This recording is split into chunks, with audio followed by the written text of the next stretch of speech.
Assalomu alaykum, hurmatli kanalimiz a'zolari. Bugun biz sizlar bilan birgalikda qiziqarli o'yin bo'lgan meteoritlarni yo'q qil o'yinini yaratamiz. Unda siz kemani boshqarasiz va osmondan tushayotgan meteoritlarni yo'q qilasiz.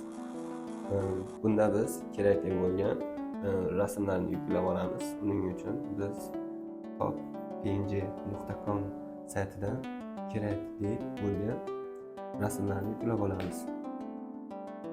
Bu rasmlar yordamida biz o'zimizni meteor yoki shunga o'xshash kosmik kemalar, meteorning parchalangan rasmlarini yuklab olamiz o'zimiz kerakli fayllarga. .png saytidan yuklab sound ovozlarni moslashtirib olamiz. Bunda pixabay.com saytiga ko'ra o'zingizga kerakli bo'lgan ovozlarni, masalan, o'q otish yoki sound kemalarni uchishini ovozlarini kerakli tarzda yuklab olsangiz bo'ladi. Qisqa va butun o'yin davomida ovoz berish tonida o'zingiz tanlab olishingiz mumkin bo'ladi. Filtrdan media fayl ichiga kirib sound effect bilan muzikdan istalganini yuklab olsangiz bo'ladi. Yuklashda virtual muhitni yaratib olishimiz kerak bo'ladi. Bunda Python -m virtual muhit bizga o'zimiz kerakli bo'lgan ishni bajarish olishimiz uchun va kompyuterda ortiqcha joy kerak bo'lmagan holatda o'chirib tashlashimiz mumkin bo'ladi. Bu kompyuterda joylashmaydi, o'z alohida muhit bo'ladi. Keyin select qilib integratorlarni tanlashimiz kerak bo'ladi.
Endi biz buni ishga tushirib qo'yamiz. Python kosmik py faylini ishga tushiramiz va o'ynashni boshlaymiz.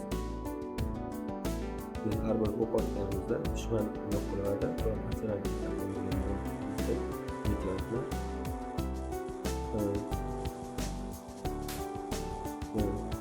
bizni tomosha qilganingizga xursandmiz va biz kelgusi videolarimizda bundanda qiziqarliroq bo'lgan o'yinlarni chiqarishga harakat qilamiz. Bizni qo'llab-quvvatlash uchun obuna bo'ling va like tugmasini bosib qo'yishni unutmang.